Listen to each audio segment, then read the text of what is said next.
다양한 분야의 과학 이슈를 과학 기자의 시각으로 집중 분석하는 사이언스 취재 파일 시간입니다. 스튜디오에 양회영 기자 나와 있습니다. 어서 오십시오. 네, 안녕하세요. 네. 자, 방역 당국은 스튜디오에 네, 죄송합니다. 자, 어서 오십시오. 오늘 어떤 소식부터 알아볼까요? 네, 우선 그 코로나의 신규 확진자 이제 드디어 다시 1,000명 밑으로 떨어졌잖아요. 예. 이 정부가 감염 재생산 지수 등의 중요 방역 지표를 두고 이번 3차 대유행이 둔화하고 있다 이렇게 평가를 했는데요. 하지만 숨은 감염은 물론이고 집단 감염도 산발적으로 이어지고 있고요. 또 영국발 변이 바이러스의 요인까지 더해지고 있어서 여전히 불안한 상황입니다. 이와 관련한 자세한 이야기 나눠보도록 하겠습니다. 예.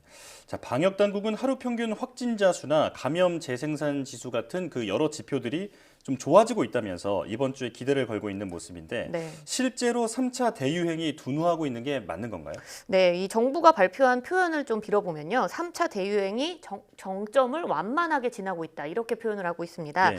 이 실제로 지난 일주일 일평균 그 국내 확진자 수는 1,000명 아래로 떨어졌고요. 감염 재생산 지수 역시 1.0이 나왔습니다. 이는 10월 중순 이후로 처음인 건데요.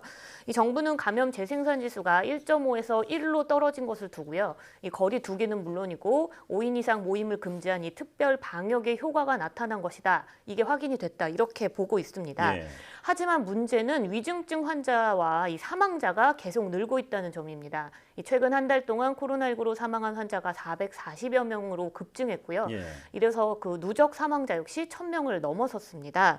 이 또한 감염 경로를 알 수 없는 사례 또한 27%에 달하는데요. 4명 중 1명꼴로 감염 경로를 모르고 있는 이 깜깜이 감염이 이어지고 있다는 거죠. 그렇군요. 네, 방역 당국 역시 이 부분을 인정을 하면서 3차 대유행이 일부 둔화하고 있다. 하지만 지역 내 숨은 감염은 물론이고 집단 발병, 영국발 변이 바이러스 등 이런 위험 요소는 여전하다 이렇게 진단했는데요. 정은경 본부장의 이야기 직접 들어보겠습니다.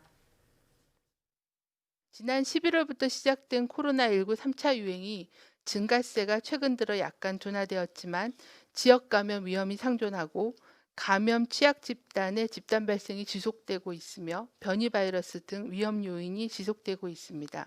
감염 경로 조사 중인 사례가 지난 일주 27%로 높았고 의심 환자의 검사 양성률도 2%대를 유지하고 있어 지역사회의 숨은 감염의 위험이 지속되고 있습니다.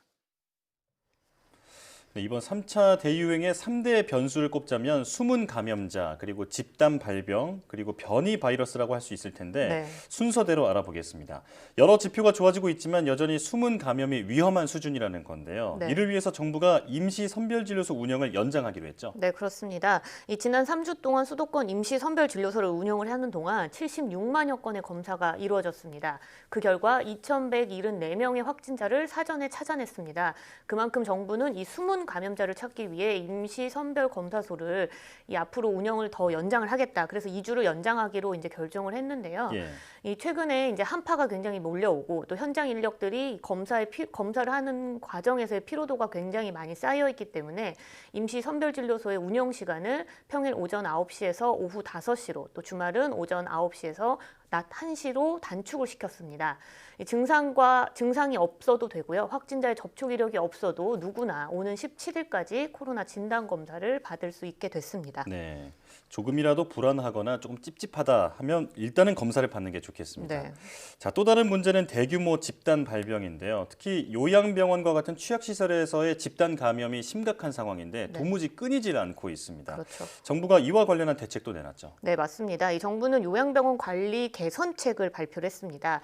우선 요양병원에서 집단 감염이 발생하면 확진자 혹은 비확진자 이 둘 중 한 집단을 모두 외부로 전원을 시켜서 분리를 시키고 동질적인 집단만 집단 격리를 하기로 한 건데요. 예. 또 이제 현재는 2주 간격으로 이 요양병원 종사자들을 전수 검사를 하고 있는데 이 전수 검사 간격을 1주 간격으로 줄여서 이 집단 감염의 추가 확산도 사전에 막겠다고 발표를 했습니다. 이 손영래 중수본 전략기획반장의 설명 직접 들어보겠습니다. 환자 전원은 최대한 신속하게 조치하고 돌봄, 의료 인력들을 함께 확보하여 충분히 지원할 것입니다. 전원에 필요한 병상, 인력 등 의료 자원도 확충하겠습니다. 시도별로 일반 요양병원과 전담 요양병원을 지정하도록 하고 환자를 전원받은 병원에는 건강보험 또는 손실보상을 통해 적극적으로 지원하겠습니다. 아울러 해당 요양병원에 필요한 의료 인력과 돌봄 인력, 방역물품도 함께 지원할 것입니다.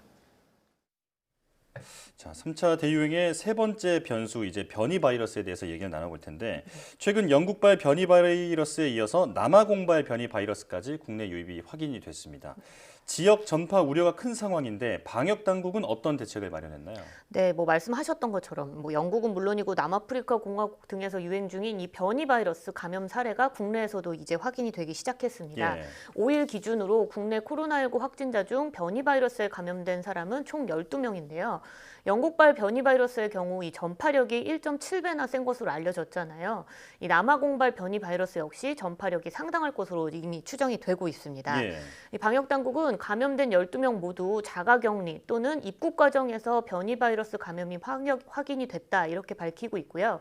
그만큼 입국자에 대한 검역 과정을 굉장히 강화한다면 바이러스 유입 차단을 할 수 있다 이렇게 보고 있고 이 부분에 있어서 이제 방역을 좀 더 강화하겠다 했는데요. 직접 설명 들어보도록 하겠습니다. 변이 바이러스 발생 국가가 확대됨에 따라서 국내 입국 시에 PCR 음성 확인서 제출 의무 대상을 해외에서 입국하는 모든 외국인으로 확대할 예정입니다. 이 조치는 공항 입국자는 1월 8일 입국자부터 적용이 되고 항만의 경우에는 1월 15일 승선자부터 적용이 돼서 출발일을 기준으로 72시간 이내에 발급받은 PCR 음성 확인서를 제출 의무화토록 할 예정입니다. 네, 하지만 전문가들은 이미 영국에서 이 한 달 동안이나 변이 바이러스가 유행한 만큼 국내에서도 더 많은 변이 바이러스에 감염된 감염자가 나올 수 있다 이렇게 보고 있는데요. 예. 또 이 PCR 음성 확인서를 제출을 한다 하더라도 이 3일 이내에 검사하도록 한 거는 이번 지침이잖아요. 이번 지침에서 이 잠복기를 잡아낼 수 있는 사람은 없다. 그러니까 잠복기에 있는 사람은 3일 이내에 음성 확인서로는 확인할 수 없다 이런 뜻이고 또 이 가짜 음성 확인서를 외국에서 받아올 수도 있거든요. 이런 부분들이 좀 방역의 허점이 될 수 있는 만큼 철저한 검역과 이 방역 대책이 필요하다 이렇게 전문가들은 강조하고 있습니다. 예. 자, 오늘 3차 대유행의 3대 변수에 대해서 들어봤는데 고강도 거리두기가 길어지면서 국민의 고통 또한 길어지고 있잖아요. 방역 당국은 좀 더 촘촘한 방역을 마련하고 국민은 방역 수칙을 반드시 준수해야겠습니다. 자, 지금까지 양회영 기자와 함께했습니다. 오늘 말씀 잘 들었습니다.